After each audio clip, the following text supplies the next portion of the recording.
I'm gonna hide this tape when I'm finished. If none of us make it, at least there'll be some kind of record. The storm's been hitting us hard now for 48 hours. We still have nothing to go on. Nobody trusts anybody now. Wait, no. Am I really talking to Sean right now, or is I don't know, man? Says Are he's you not the real infected, Sean? but I don't know. Yeah, I don't know about this. If you can't tell the difference, I'm like Wilfred Brimley. Please give me some of your blood so we can burn it.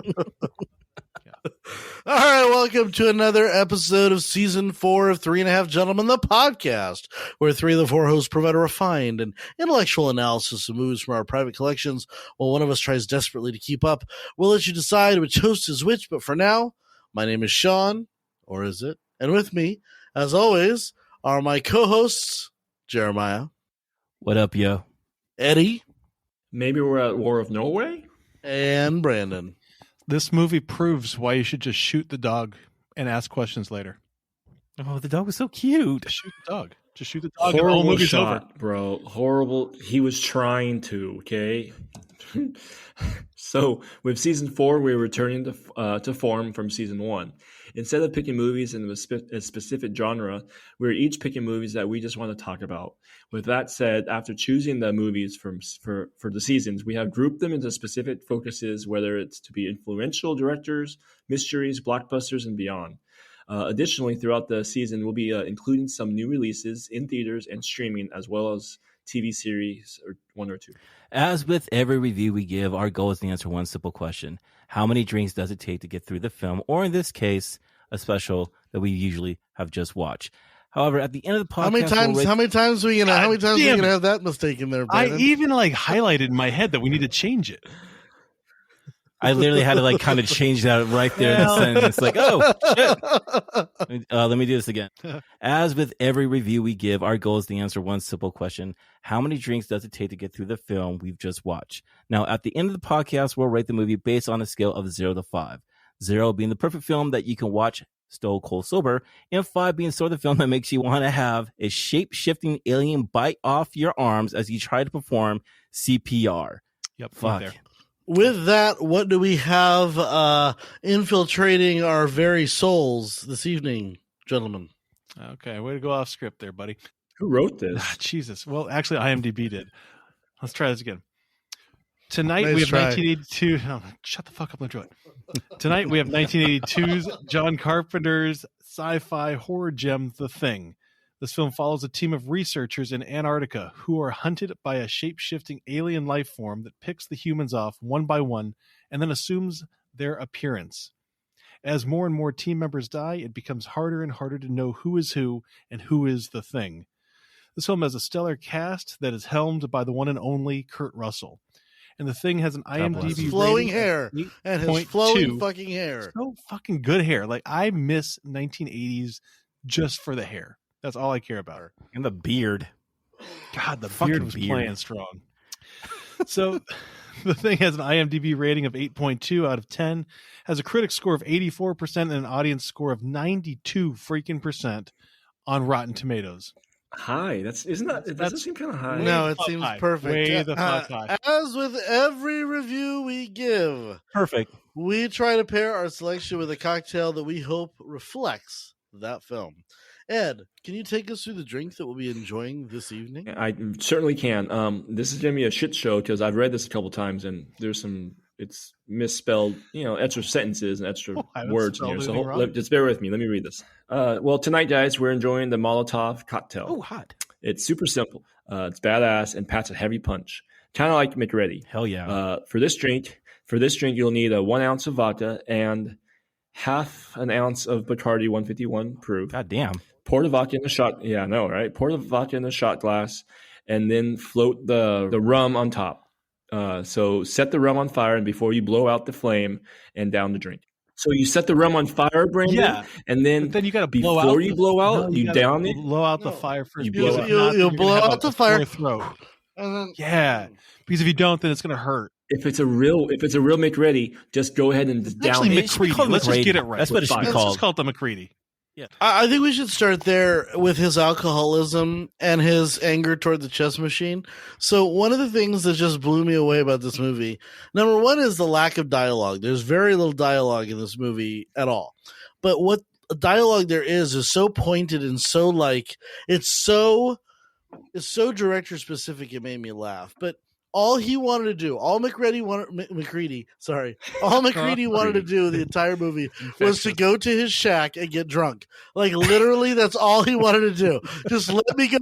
He doesn't give a fuck about the thing. He doesn't give a fuck about. Anyways, like I want to go to my shack. I want my cocktail. I want to get drunk and go to bed. Like that's. I haven't slept in 3 days.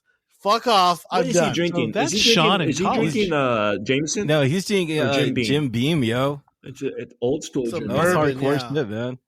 Yeah. Yo, I gotta ask you something, man. I know I was talking about the movie Prey and about how animals should be like nominated for Oscars and shit like that. I mean, this fucking dog was fucking terrifying. He was running, Jer. He was just running. He's like galloping is what he's doing. When he was inside the station, he was literally just like looking around and he was just like standing still. Like he knew that, okay, this dog has a dog secret. was trained well. Yeah. Yeah. So This dog was trained and well. I'm not going to shit on the movie too much because I know I'll we take have care someone of who's that. going to shit on the movie the whole time.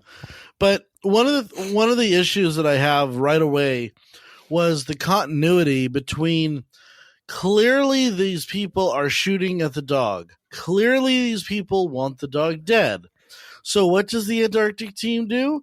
They take this quasi-vicious dog that they really don't know anything about, and they allow it to roam the station, sleep under the pool table, and potentially, like, I mean, fuck the aliens. This could be, they could have rabies. Like, there could be a lot wrong with this dog. Clark really dropped the ball, right? So this guy Clark, he's like the owner of the dogs. All he had to do, like, even I think it was one of the doctors, like, oh, has he been out this whole fucking time?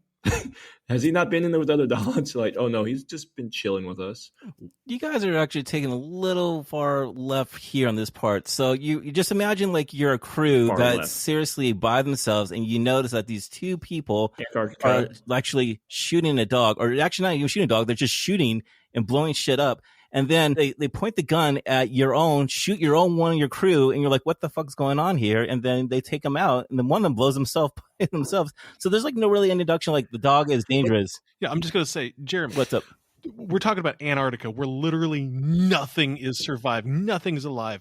And all of a sudden you've got one of these few things that's actually alive and it's running towards you. And it's running towards you viciously, and there's a helicopter, and they're shooting at this thing, and you're saying that, oh, out of everything that they can look around and say, oh, what's normal? No. Well, this dog is obviously not normal, so we're trying to kill it on purpose. I mean, like, unless they're starving, and they're trying to Objectively, kill it for Yeah, but food. you don't know Yeah. that. If somebody's You don't trying know to that the hunt it dog is- down with a helicopter, You don't know because they land the helicopter in front of the station, and so so let's- they actually come with the. So I agree. I give Jeremy that you don't see the early shots at the dog, the Antarctica crew. You don't see the battle. They land, and all of a sudden they all come out, and they don't, like, what's going on, and then they start firing. let's assume Jeremy is correct. They don't know that this vicious dog that appears vicious is not the target of their shooting. You still don't know. You still don't allow a dog you don't know in and among your people in Antarctica, where a dog bite could literally kill any one of them because they don't have medicine. They don't have the proper shit. They're in Antarctica. So it just seems reckless. It seems against protocol, and it seems reckless. No, not really, because you have two biologists, or you got a doctor and everything like that. You have people that are actually a science research team that can handle that situation. They have like 10 or 12 dogs in their station. So I don't understand, where it's like, oh, that dog is weird. We shouldn't be bringing that dog into this station. We didn't know that. We only know that because we see a person trying to shoot the Cujo dog. in the cold. It does, Come on. but see, it does seem, the only part, Jeremy, it does seem weird that no one put the dog up, like, away. Well, Like, okay, that the was dog's with Clark's us, but let's put it situation. away. Clark messed that situation up, and That's the whole team. the whole team is kind of barely hanging on by a thread. You got to remember, these guys are like on the bottom of the fucking world. I mean, they're fucking just not even not even on an island. And McReady comes out of, like, he looks like he's on spring break, bro. He comes out of, like, with his glasses with alcohol, and the helicopter's coming in. And he's just like, what's going on, guys? Like, is there like what? We're missing yeah, a huge what- point though, what- because the dog outruns a fucking helicopter. I mean, that thing is like he's like a super speed dog. No, the helicopter was maneuvering, Brandon. The helicopter was maneuvering. You don't hold that against it. So how dumb are the people to throw and blow up their own plane? And I'll tell you this much, if they need like Norwegian, the person was actually saying in Norwegian, like, hey, the dog isn't real. The dog is an intimidated dog. They literally say that in the fucking movie. And unfortunately, they don't know their language. It's Norway is my dream vacation, so that's why I can appreciate this movie a little bit. Are we at war with Norway? No, he's like, are we at war? So getting past that, okay. So I can appreciate. But I can appreciate that in 1982, this was a pretty dynamic opening scene. Like I've seen a lot of James Bond movies. I've seen a lot of movies from the 70s and 80s. This was dynamic. You had a very intense helicopter going after a dog, trying to shoot it. You don't really know what's right. Your instinct is to protect the dog, that the dog shouldn't be killed. And it kind of preys on that. Knowing what we know happened from that incident, I think it's easy to point fingers and say they should have done something different. But I mean, if somebody, like in the street, Brandon, someone's outside with a gun, pointing a gun at a dog, isn't your instinct to take the dog and put it in your house? No. I still would say no. I would say maybe backyard. But no, if a guy is pointing a gun at a dog, then I'm thinking in my brain, ooh, something's wrong with that dog. Maybe we should just let this guy kind of explain himself. I mean, to me, this is why I like animals better than like people. I'm like, what did that person do? Can we talk about who's the sheriff on our side? The old guy with the gun. Oh, Gary. Who does like Gary breaks the Gary. Yeah. That's Gary. Bro, single shot in the face. Like I didn't like him. He's that. got full stand. I thought that was kind of. He's got both hands on the trigger. I mean, like that's textbook 1980s cop shooting. He's an ex-military person. I mean, they should know how to shoot a gun. It would have been cool. It would have been cool if he had like a rifle. Like and just like, but instead he had this. Like, then you would have been like, "Why does he have a rifle? Why was he not a sniper?" One of the overtures of the movie. One of the overtures in the movie that you really, I'm sorry, Jeremiah. Who's the director? No, John Carpenter. John Carpenter. What John Carpenter, one of his favorite films. Yeah, by the way. what John Carpenter does is he supplants you into a movie without giving you any real backstory on the characters, and then proceeds to tell you a story without giving you any real story about the characters.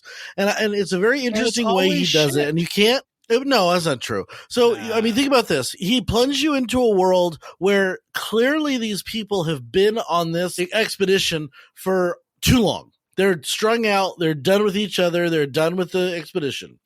You have a lot of different personalities going on. You have kind of the hippie from the guy who's like on the radio. Like he keeps calling the guy like a military Windows. So he's definitely, there's some animosity between like a militant military person now and a hippie freewheeling kind of make love not war kind of guy. And you have kind of these different personalities operating in too small a space. They're all strung out. They're all drinking heavily. They're all upset. And now all of a sudden they've got to make these life and death decisions. And Wilford Brimley in the very beginning of the movie, I mean, I'm going to go ahead and say it's 10 minutes into the movie. He realizes they're all fucked. They're all dead. Yes. Dr. Blair. Yeah. He realizes that they're dead in the first fucking 10 minutes. That's why he's already like, get the fuck away from me. No one come over here. I'm pissed off. So what's really cool about the movie, dude, is that this is actually from the book Who Goes There? And the original one is like, a thing from the planet. And what John Carpenter did in this movie was remove like this fucking monster here and actually did it in a kind of like a Agatha Christie, and then there were none. I mean, it's basically a mystery movie when you think about it. If you minus the monsters and everything like that, it's almost like an Agatha Christie movie. Everyone doesn't know who they are. It's about paranoia, isolation, and they're actually kind of wondering about who is that other person. And one person is going to get taken over by the other person, but we don't know who that person is. I mean, there's zero trust. There's zero trust. Yeah. It's an early Knives Out, right? It is, yeah. So Last sentence. listen, I will not hide my dislike of this movie. I'll try to hear you guys out. But one thing I do want to give props to, the only thing I'll really give props to, is that when you have probably about a third of the way through, maybe half a way through, and it turns from this beginning setup, this expositional thing that they try to build, and John Carpenter doesn't do a good job of that, just like he didn't do a good job in Halloween. But once the paranoia sets in, right, I think that is done brilliantly. And unfortunately, it only for me lasts about 20 minutes of but I do think that 20 minutes where the paranoia sets in and they're running around and they're realizing kind of something's going on, something's wrong, and it kind of hits the climactic head. So I guess it's longer than 20 minutes, but when it hits the climactic head, when you got McReady who's tied up everybody in the chairs and they're doing the blood test, like I'm going to go ahead and say that is absolutely brilliant. I was on the edge of my couch watching this movie going, what the fuck's really going on? Who's who? And I think that was done so fucking well. So for me, I mean, this movie was like this big parabola, right? It starts off terrible. Then it goes up. The paranoia part sets in. Jerry, you're right. The paranoia sets in. It's about, this claustrophobia. And then it just fucking goes off the rails in a bad way. But I do think that the beginning's really, or the middle's good. Yeah. I'm not going to say that the beginning is bad, but it doesn't service the movie like it should. And it's really dated. For me, it is. And this is where the age of the movie really shows, is because in the 80s, you had a lot of like establishment shots. And remember, in the 80s, you had two-dimensional characters. You were what you were. Yeah. And the 80s didn't really explore a lot of dimension in their characters. And especially when you add a director that does not give your characters dimension at all. Like, he just will not give any dimension to any character. That's what he does. To have these people that you really don't know and that you really don't care about instantly put into a situation, it's a short movie. You're by the time the dogs are doing their fucking thing in the to me was one of the coolest scenes you'll ever get on film, because it was both, and all the dogs are fucking freaking the fuck out. Yeah, and the spider, the webs are coming out and like the tentacles, and felt so bad. Felt so bad. Go ahead, Jer. Well, I'll tell you this much. The big thing about the movie The Thing is that you never see the actual monster by itself. You don't.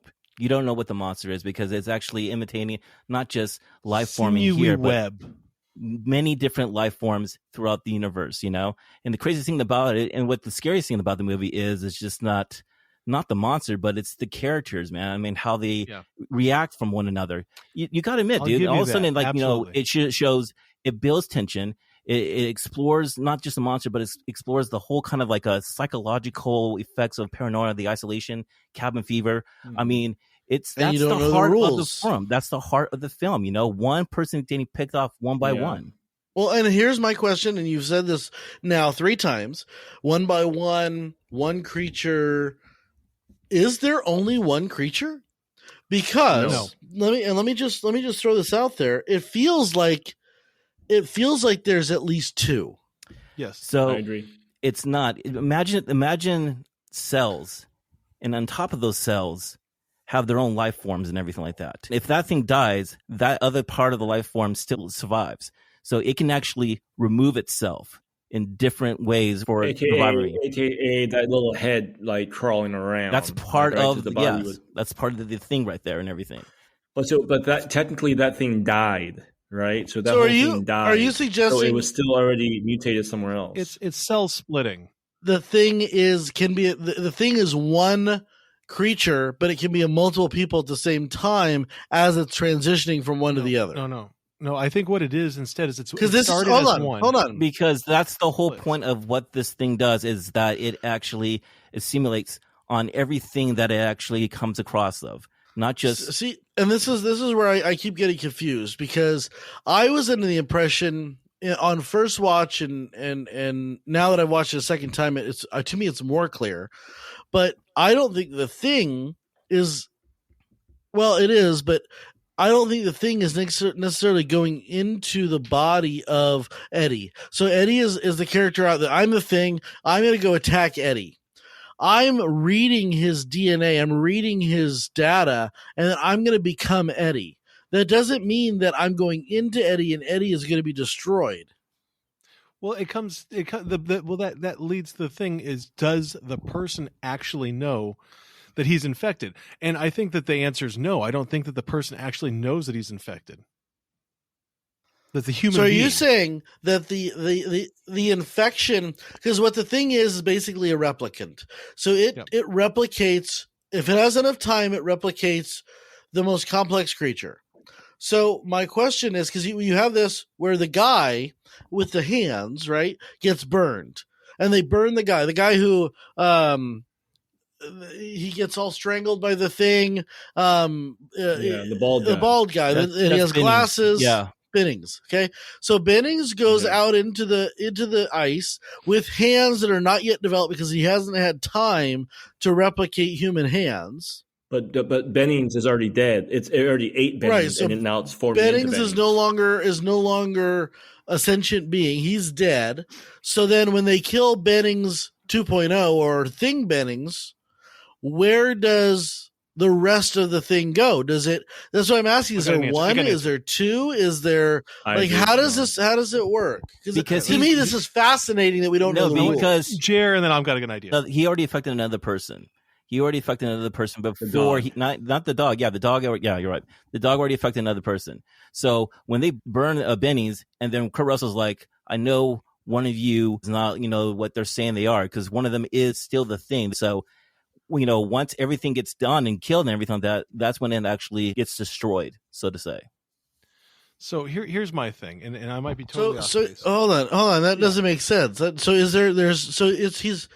telling me that unless you kill every single member of this crew, they're all like, there's no killing the thing. And think about this too, man. That was a whole nother cell life from the body from the other camp that actually was still alive and infect Benny's. So there's two different things here. Wait, say it again. So when Benny's gets affected, it's from the dead body. It's from the burning body from the other camp, right? Yes. Okay. We think about it, because remember they brought that dead body in from the helicopter and they said, this is it. But that's not really dead. So you have the dog and then you have that dead thing they brought in. It's unclear to me how anyone gets affected or infected. It's unclear whether there's multiple things or one thing. All that we know for sure is that the thing can be treated like a virus. Once it gets inside you, it starts to replicate inside you, and soon you will not be you, and the thing will take over your who you are. Is that a fair assessment? Fair assessment to that, but it also explains the organism of the cell is going to actually try to survive. That's why the whole blood test, those cells, the blood, it kind of just went away because it was trying to survive its own, leaving the other person becoming the thing. Right. Everything has its own life form. If you look at a movie like Invasion of the Body Snatchers, okay, it's 1 for 1. One creature goes into one human. That's not what's happening here. The thing is like a gelatinous, goopy mess that can get into anyone at the same time. It might be one sentient being, but it can inhabit multiple people at the same time. Yeah, that's what the whole point of the doctor was like making that test was like, okay, within so many days, this thing is going to take over the world and whatnot. It's basically apocalyptic type of film. It said right on the screen, it's a 75% chance that all the people on the ice station have been infected already. That's where he made the decision. Nobody's getting off this fucking ice station. Yeah. We're all going to die. So in order to kill it, in order to kill the thing, you have to kill everything that's been infected by the thing. Yep. And burn it all down and then have no one touch it. Exactly. But that's the paranoia side of it, Now it's like, which one of us is affected or not. So can we just assume also, we're assuming that burning it kills it? No. Right? No. Burning it doesn't kill it. Doesn't. No. So the only thing that's going to kill that's what I'm saying. It doesn't. Exactly. No, freezing it doesn't kill it either. I don't think none of it kills it. It doesn't kill it, but it puts it to sleep, right? It keeps it dormant, which is what happens. It can isolate it. Yeah. Yeah, exactly. Yeah, so I'm saying it isolates it, but burning it doesn't. I think burning it spreads it just as much. Yeah, I don't think because we have no idea exactly how it mutates. Besides, it opens up and it gets someone else. But there should be other ways. As you think about how the dog, it could be airborne. Right? The dog, exactly. So this is like a virus or like a pathogen virus or like it's airborne because we're burning it, but overall that's not killing it because that's how we brought over that other thing that from the Norwegian base and it was still alive even though it was fully burnt. Brandon, go ahead. Yeah, we I think moving beyond that, because I think it's a good question. I do think that it's very much metaphorical for, you had the 80s, you got kind of the AIDS virus, but you also got cancer, where you have a single organism that then what it does is it mutates and it spreads and it basically doubles and continues to double until it consumes the entire being and then moves on to the next one. But that being said, I do want to ask a question about McReady. Okay, so you've got this huge red herring, which to me was too far of a red herring for us to call it a red herring, where you've got his destroyed leather jacket or whatever. You got his destroyed bomber jacket. What are we supposed to make of that? Like, what do you guys make of that? I mean, is that just to throw us so completely off? Because obviously he, at least for the majority of the film, wasn't the thing. Maybe at the end he is, but when the jacket's found, he's not the thing. Let me ask you a question. At the end of the movie, when he's sitting there with the wonderful Childs, Keith David. one of my favorite fucking actors, Keith David, and they're having that conversation. Which one of them is the thing? Are neither of the thing? Are both of them the thing? Well, that's the question. Do they know that they're the thing? And that's the question that I had the entire time. I'm asking you. What do you think? I think I do think that Child is the thing. I think that McReady is not the thing yet. That's my thought. Okay, so if you go back and you look at this red herring that you're talking about, there's a lot of suspicious activity that surrounded that red herring. It wasn't just the jacket. It was the fact that he got separated. It was the fact that he went to his house, that the light was on. Then he comes back and the light's off. We never really see anybody go in and out of the house. We really don't know what's going on out there. And then all of a sudden he shows back up and he's acting a lot crazier than he did before he left. Because it's true. We don't see him take his own blood out. Yeah, we don't see that happen. Yeah. Right. Because we do have Nas. Nas. My guy, he comes back, he's like, he fucking disappeared. Yeah. Yeah, he's like, he disappeared, bro. Like, and he's freaking out. So like he came back, like he just went dark. Yeah. And I will say this: they said that he disappeared, but then in the same breath they said they cut him loose, which means to me that one of them could have been the thing trying to get rid of McReady because they sense that McReady was a threat to the thing, and they're trying to create. See, I think this movie's brilliant, and I know Brandon, you're shitting on it. That's fine. You can think whatever you want, but for a movie to make you question 35 years later, who's the thing, who's not the thing, how the thing works, and I know it's a little slapstick, and I know it's a little weird, and I know it's a little dated, but I think the psychological questions that are asked, how would you react in a group, and which character do you identify with, and how would you, if four of us were trapped in a house and we're friends, we're great friends, how would we survive, or would we survive, or how would we interact? Because I tell you right now, testing, bro. Constant testing. I tell you right now, no. If I'm the doctor, and it says 75% chance that all of us are infected, 100% chance that it's going to infect the entire population of the world, I'm killing us all. I'm killing us all. They're not going to your house. There's a lot of theories that the doctor was actually the thing as well, and was actually trying to see what they were trying to plan out, because it's stated that the thing is intelligent and knows what's going on. So you can see him actually sabotaging as him being the thing too. There's all these type of questions. See, the problem about this, Brandon, and not just like, it's like a shot or anything like that. This is your first time seeing this movie. Yeah. When you see this movie, you could see it so many different ways where you got into like, oh, that could be a possible thing. That could be the thing. Because when you watch Childs, you literally see that one scene he was waiting, trying to see if Blair was going to come out. And then the next scene, he was gone. But if you notice at the scene, there is like misplaced of what his jackets were. And then he comes at the end of the movie with a whole kind of a different jacket.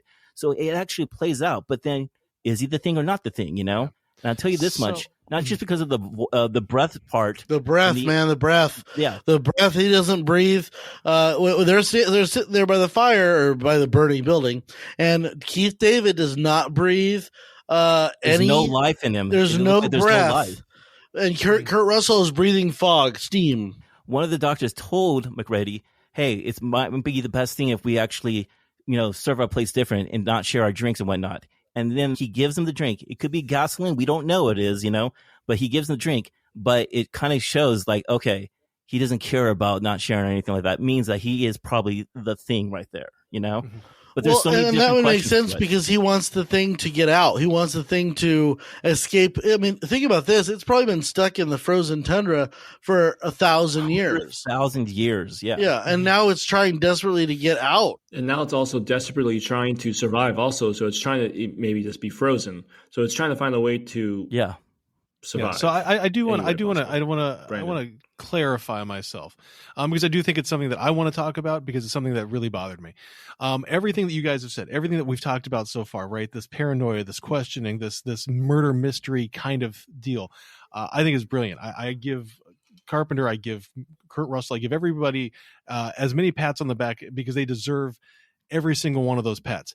But I do want to talk about, and we can say, oh, well, it was revolutionary at its time, and we can't judge it by 21st century standards. And I get that. But at the same time, I've also seen Star Wars. I've also seen a shitload of movies that were made in the 70s and the 80s.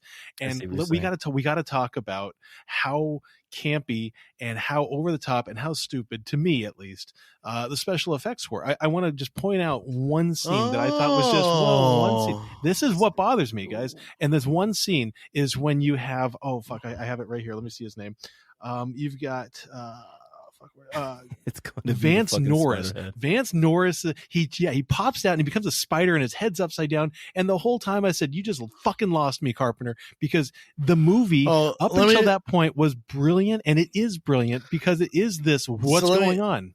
But that special effects fucking suck. I cannot disagree with you more adamantly and vehemently. I think the special effects in this movie were absolutely fabulous. They were over the top. They were gory. They were gross. They were visceral. They were getting ahead of its time. It's the dumbest fucking thing in the world. The hands getting bit off. Brandon, I'm going to tell you this much, okay? That line when Palmer looks at the fucking spider head and he says, "You got to be fucking kidding me." It's one of the best, greatest lines because it's almost letting us viewers saying the same thing out of this crazy, outrageous situation that's happened, and then being nuts with the viewers like, "Did that just happen? Are you fucking kidding me?" Being meta about the situation doesn't qualify or doesn't allow for it to happen. Brennan, I understand that it's not your cup of tea, but I'm just saying as someone who really just special effects have been my jam. The original Them. There's so many great fucking special effects movies across time and space and King Kong and claymation. To see this fucking shit on screen. I'm sorry. I would have watched the whole movie just like that. Like, give me more exploding heads. And I am the opposite. Take that away, and it's a great movie. Take it away, and it's a great movie. Yeah, I got you. The only part I didn't like of the special effects that really disturbed me was the very, very beginning of the movie with the spaceship. That seemed a little bit. I was just like, what the I felt like it was a little guy holding the spaceship. It's like, you filming this? It felt a little on point. Listen, bro, I agree with you 100%. If there's any fucking flaw in this film that I hate the fucking intro of this movie. It was totally uncalled for because you don't need it. You could have just showed. You could have showed the thing, the space and how empty it is, and then you just have, which I think is one of the coolest. I think it's one of the coolest intros of titles where it's just like the thing burns into the background. It's Plan 10 I thought that was from really outer cool. space. It's a sequel, basically. So, no. I have to agree with you. The spaceship was my least favorite thing in the movie. I almost felt like it should have the Christmas Vacation song over, like. Hold your hands. No, but I do agree that was campy, and and I do agree with Brandon that if you don't know what's coming, the special effects are a little hard to deal with because they're out of this world crazy and weird. But I appreciated them significantly, and I think that they did not detract from the overall story of a bunch of people reacting to a bad situation where, it's kind of has the same vibe as Deep Blue Sea, except for it's just so much more psychological because you just don't know what's out there. You don't know what's coming for you. And what I thought was absolutely brilliant, what John Carpenter did, is that he didn't pick the most important people to die first, he just kind of did a smattering. And I think that has a little organicness to it that I think is really cool. Yeah. So there's a few things about John Carpenter, and the reason why I picked this film, because I actually think he's a true artist and ahead of his time that does not get the recognition.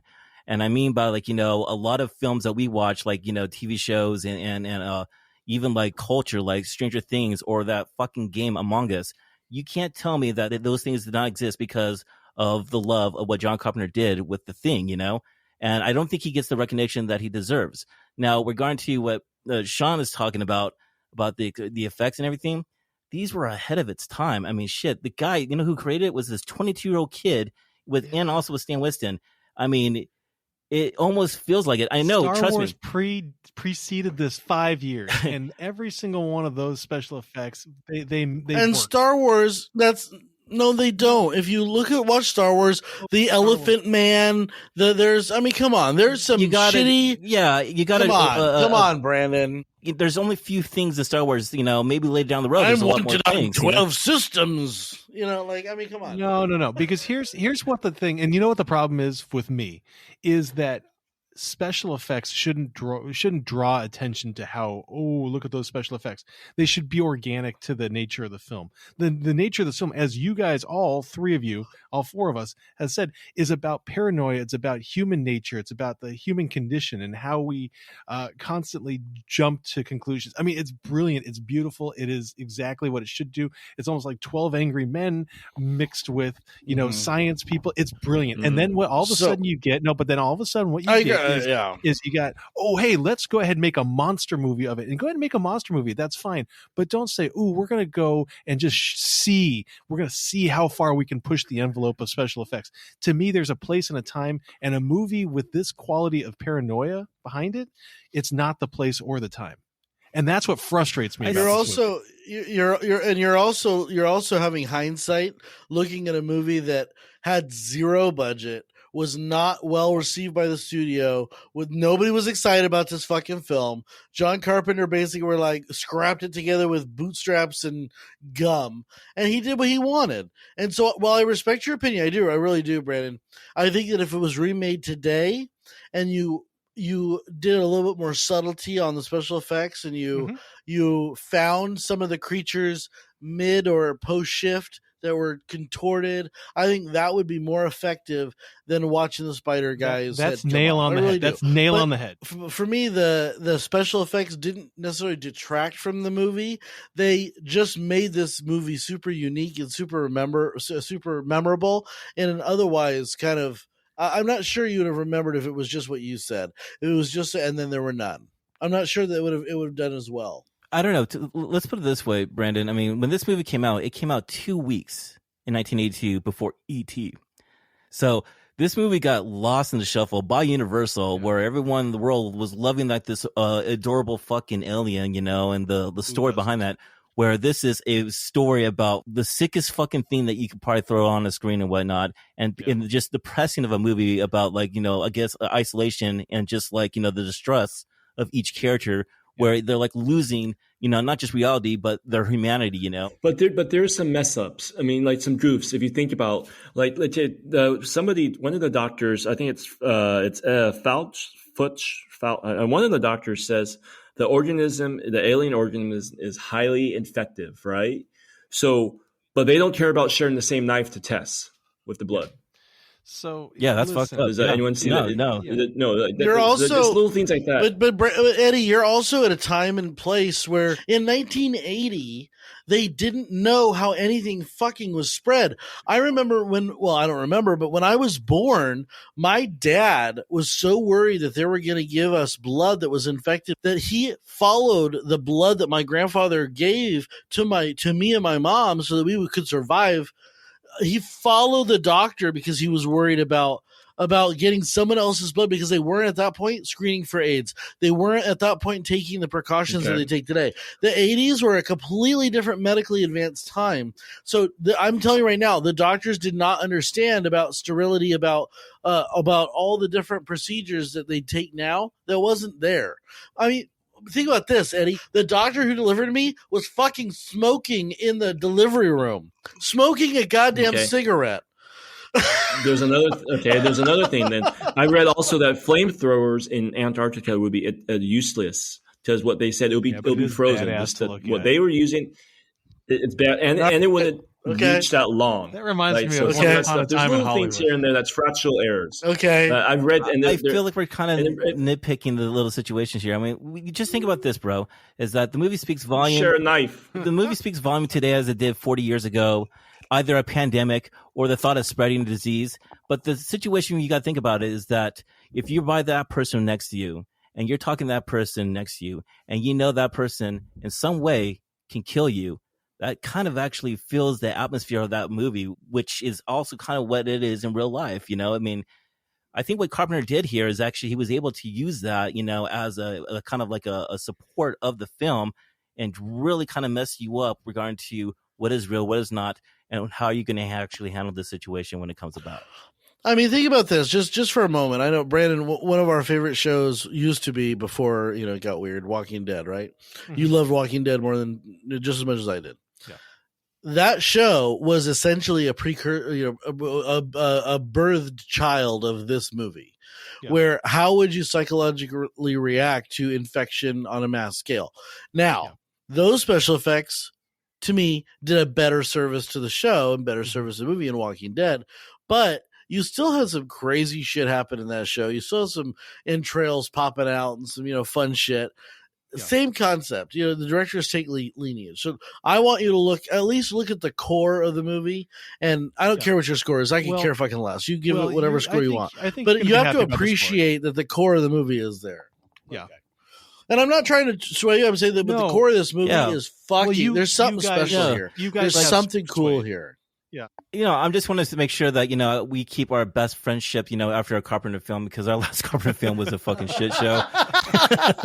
So, you know, that's the dangerous when we bring a Carpenter film into this fucking podcast. But, you know, I understand where you guys are coming from, you and Eddie and Sean, you know, like I totally get it. You know, if I was watching this movie, you're just like, fuck, what the hell is this? You know, and I do got to admit that the alien part of the film kind of actually takes away from the mystery part that is so fucking really good in this film, you know? Yeah.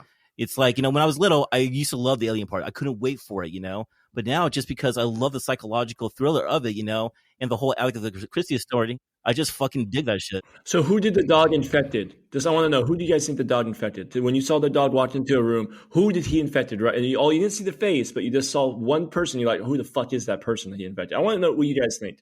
I got a little behind the scene. John Carpenter actually put as just a regular crew member into that scene because he did not want nobody who was actually in the movie to be on that. So someone can go, oh, that's that person. He put another fucking person there. But to your story, I actually think it was Norris, the one that actually lost his head. I think that was the person who actually got affected first.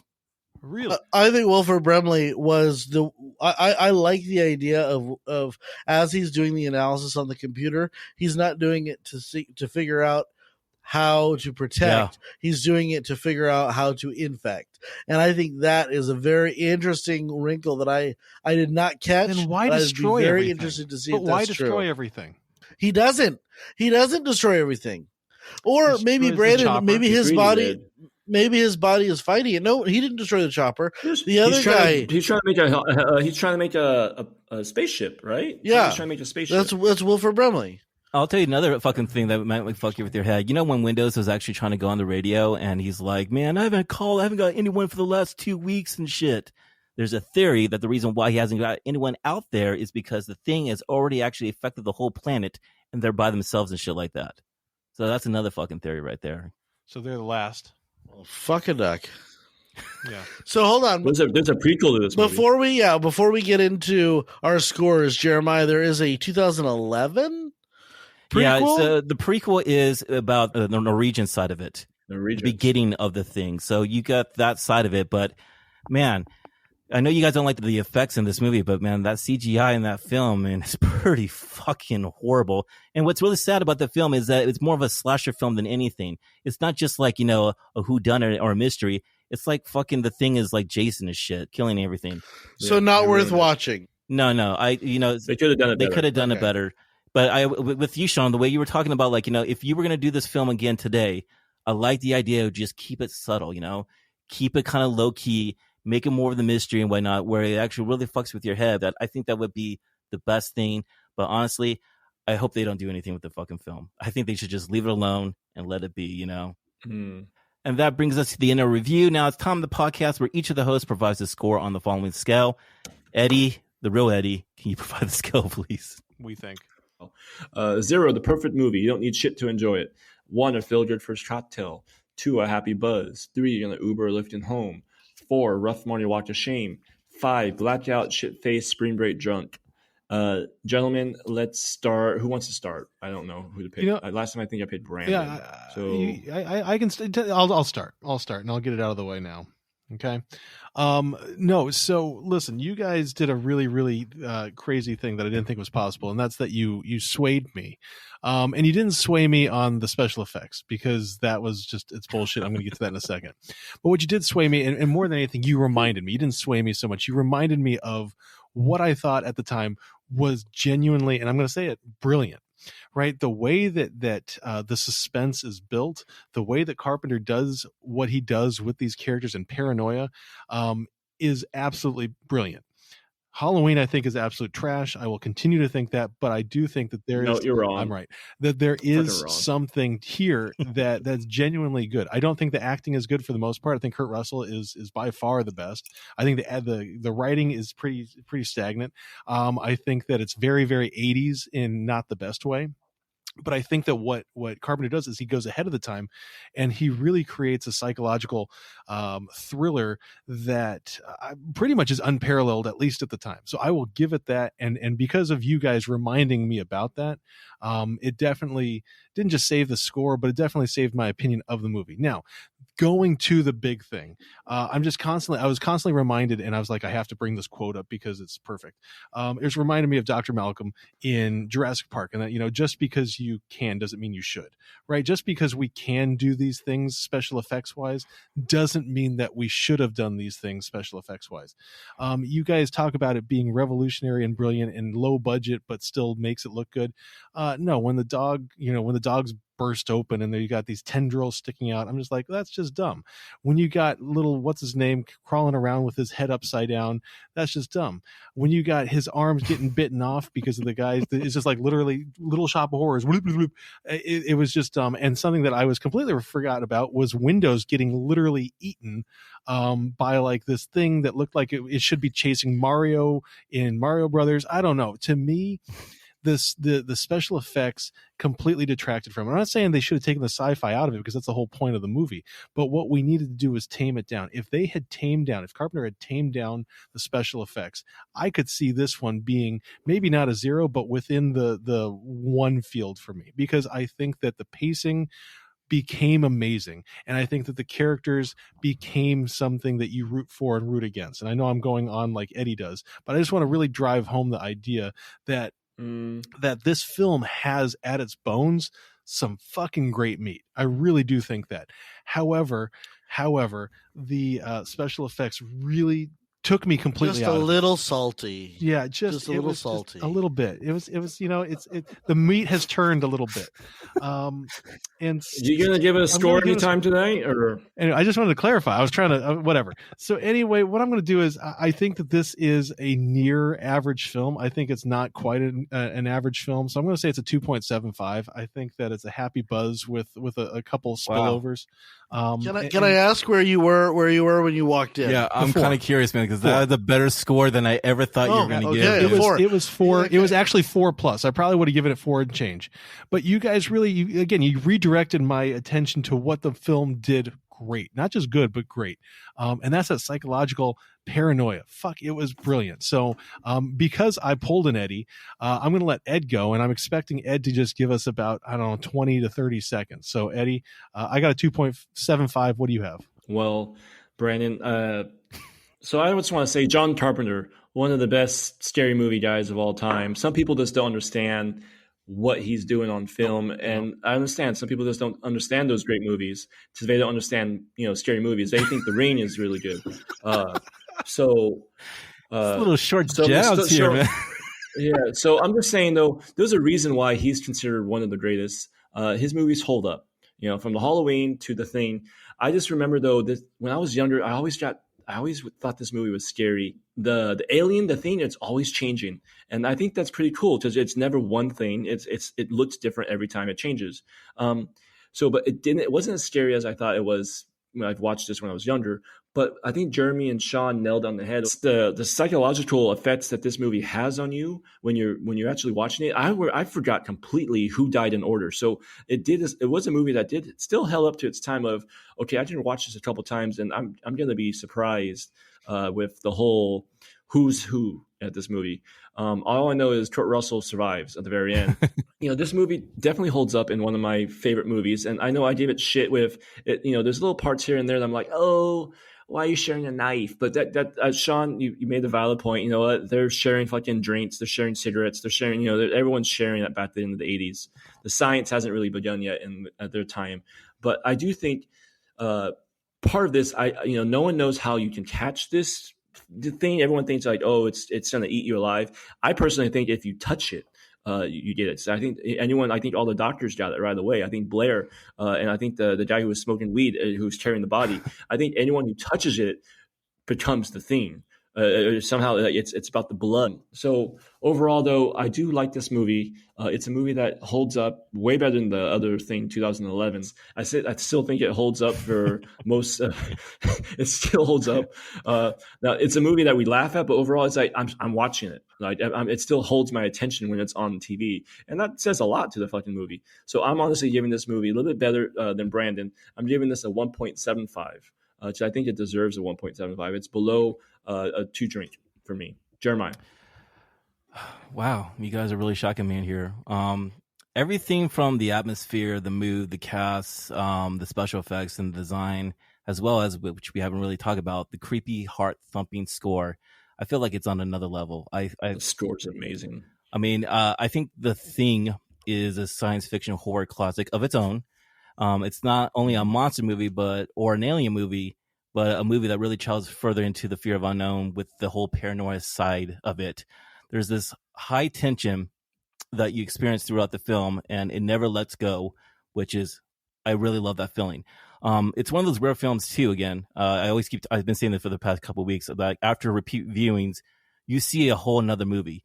And for me, I love shit like that. And I love that it leaves you, for me personally, it's one of the best cliffhangers of an ending, because that's the part of the beauty and mystery of the film, is that you're using your own imagination for it. And I love shit like that. I'll tell you this much. The best horror films are the ones that haunt you after the credits roll. Those are my favorite type of horror films.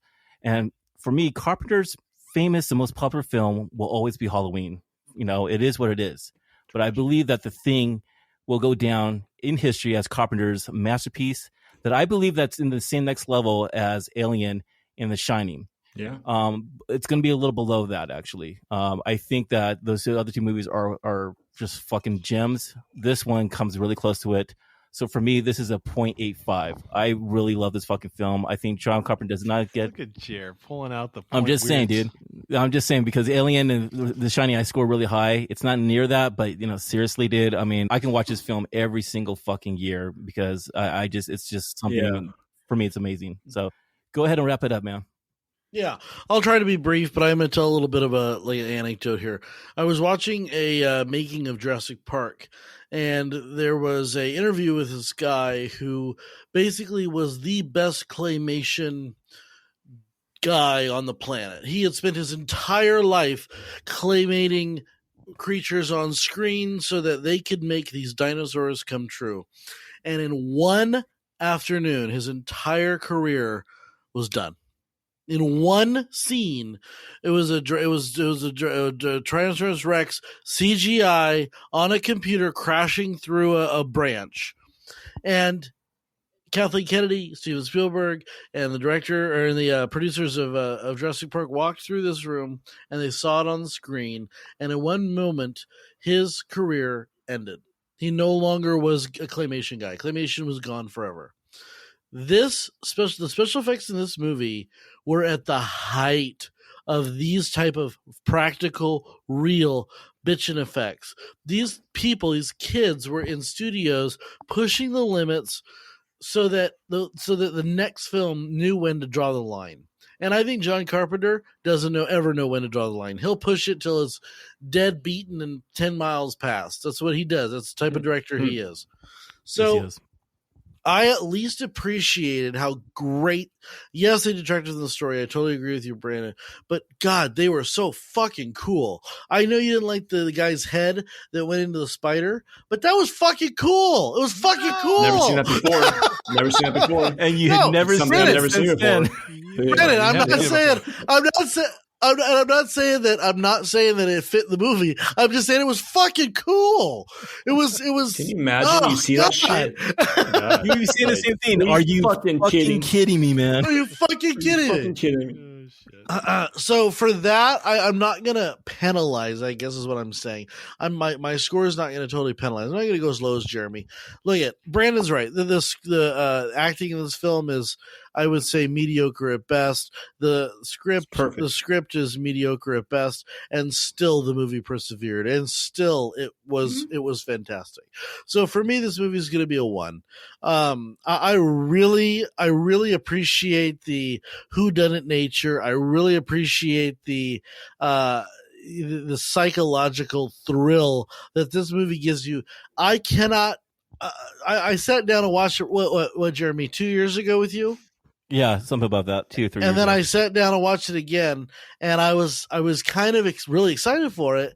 And I'm sitting down like, I don't remember what happens. I remember the end. Yes, I remember. Right? Oh my god. Yeah, and I'm like, Right. I don't remember who dies. I don't remember. I'm like, I don't remember this. I Like, forgot about. I feel like, oh my god. I feel like Gandalf. I'm like, I have no memory of this movie. Anyway, Oh my god, it made me so laughing too. Sorry, Sean, but when he was on the fucking couch with Childs and they're freaking the fuck out, like, Oh, that's and they're a like, great it line, made me bro. laugh. No. It was like, and he's like, "Can you get me off this fucking couch?" anyway, I really did appreciate this movie, and I think that honestly, it deserves a special place in the hearts and minds of anyone who loves film. I think it's one of those stepping stone movies that open the floodgates to a lot of probably better, more refined ideas, but without someone crashing through the limits, you don't get some of the movies we got. Alien, to me, is the pinnacle, right? That is the pinnacle sci-fi movie that you can get. It's a horror, sci-fi, great special effects, great story, great acting. I'll give you that. Anyway. Well, Alien Team first. Yeah. No, I understand that. I'm saying without like if you look back though, Eddie, at some of the original Invasion movies. Invasion of the Body Snatchers. No. If you go back to like Spiders, I think it was and they took this Daddy Longlegs and they fucking blew it up, or they filmed it in such a way where this motherfucker was walking down like Mulholland Drive, and like that kind of stuff is so silly and so foolish. And you look at the movie now and you go, ha ha ha, but that is what got us the rest of film. That's what got us where we are. So I just think it's positive. Sorry I went long. I apologize. No, we all did. Eddie, all when good. you combine the scores and divide by 4, what does the Thing get an average rating of? The Thing gives us a 1.5875. Oh, shit, that's gonna be 1.5875. 1.5. Jeremy, Oh. Jeremy. 1.58. Tell us that there's some comparable movies there in that 1.5 range. No, I mean, I think it fits for me personally because it's number 18th now on the God. list, actually. So let's put it this way. You know what's ahead of this? Star Wars: The Rise of Skywalker, Garden State, Inglourious Basterds, Alien, Wolf Fight Night, Good, Bad, and the Ugly, Alien's better Jaws. into it. Okay, Alien's Those movies better. are ahead of Okay, it, you Jaws know? is better. The- That's good. Okay. All those Okay. movies are better. Well, that's because a can't screw 1.58 is basically an amazing movie. That's what we just Bro, said. This they movie talked is- they talked you in down from a fuck 4. me. That's your fault for Yeah. giving a 2.75, bro. Yeah. God, I hate Let's put it this way: this is a classic regarding to the horror films and everything like that. You know, it's stand this test of time for the past 42 fucking years. You know, I mean, you got to give it props for the movie, man. Watch it again. Brandon, watch it again. I do need. Can you watch it again? And I This wanna is know what you if I think had gone again. with my gut All right. instinct, this is where we would have been, and I think that this probably fits it better. And Sean, you know that that's the truth. But I blame Jeremy, as I always do. So 1.5 if you've minutes. enjoyed our review or a fan of the podcast, we ask that you please subscribe wherever you're listening. I love And this leave film. us a 5-star review on iTunes. You can find us on Instagram at the Gentleman Podcast. The dot means a lot. The Gentleman Podcast. You can visit our website, thegentlemanpodcast.com. And if you want to, you can reach out to us by email at hosts, HOSTS, at thegentlemanpodcast.com. We look forward to hearing from you. Actually, we got an email from a friend of the show, and they have suggested a movie that I think we need to have a little discussion about off mic, and I think we should make it happen. I think he's got some good ideas, so kind of excited about that. I believe this rounds out our directors. Jeremiah, is that correct? Yeah. That's right. Actually, we're going to go into our La, la, ra, pa, pa. bad romance movies. Oh, that's why you do that. Because it's Lady Gaga. I get you. Oh, now. jeez. I was wondering Oh, why you no, did that. bad romance. Yeah. So, what movie are we going to be starting with, man? Are we going to be doing Sean's or are we going to be doing Eddie's? What are the options? Eddie's, I think. Yeah, I think Pitch Perfect, guys. Pitch Perfect. Perfect it is. I love it. Anyway, so thank you all for listening, and we will see you next week with Pitch Perfect. Thank you, and I guess that's a cheers, gentlemen. Cheers, gentlemen. Cheers. Blow out the fire.